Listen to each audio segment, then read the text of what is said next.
ఇప్పుడు దేవుడు తీర్పు తీరుస్తాడు కదా అని అంటే ఆ సత్కార్యాలు బట్టి విజయప్రసాద్ రెడ్డి ఏమంటున్నాడు, తీరుస్తాడు అంటే ఎక్కడికి వెళ్తాడు వ్యక్తి? నాస్తికుడు పరలోకం వెళ్తాడు. ఏంటి అసలు ఇది? ఏంటి అసహ్యము?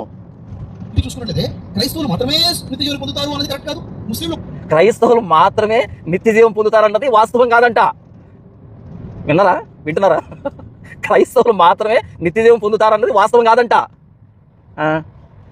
యేసు నేనే మార్గం, సత్యం, జీవం, నా ద్వారానే తప్ప ఎవడు తండ్రి ఎదుకు రాడు అని యేసు చెప్తే షఫీ చెప్తున్నాడు.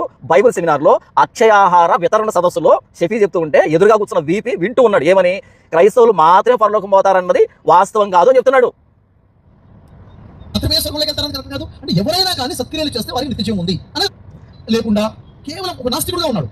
మళ్ళీ వినండి అనుమతి ఉన్నాడు కానీ సత్కర్మ చేస్తున్నాడు మన సాక్షిని బట్టి. తీర్పు ఉంది కదా అలాంటి వ్యక్తికి. ఈ వాక్యాన్ని బట్టి చూసుకున్నట్లయితే క్రైస్తవులు మాత్రమే నిత్య జీవం పొందుతారు అనేది కరెక్ట్ కాదు. ముస్లింలు మాత్రమే స్వర్గంలోకి వెళ్తారని కరెక్ట్ కాదు. అంటే ఎవరైనా కానీ సత్క్రియలు చేస్తే వారికి నిత్య జీవం ఉంది అనేది వాస్తవం.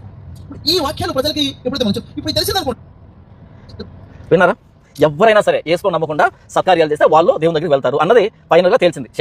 షఫీని పిలిపించుకొని కొట్టించుకుంది ఏంటంటే వీపీ యేసుని నమ్ముకుంటేనే పరలోకం పోతారన్నది వాస్తవం కాదు, కాబట్టి ఎవరైనా సత్కార్యాలు చేస్తే వాళ్ళు పరలోకం పోతారు అన్నది ఆ సెమినార్లో షఫీ గారు నిర్ధారణ చేసింది. మన వీపీ విన్నటువంటి విషయం, ఊకున్నటువంటి విషయం చెప్పాను కదా. ఇంతకు మించి దిగజారుడు అనుకున్న ప్రతిసారి దిగజారి మనల్ని డిసప్పాయింట్ చేస్తూనే ఉంటాడు ఈ వీపీ.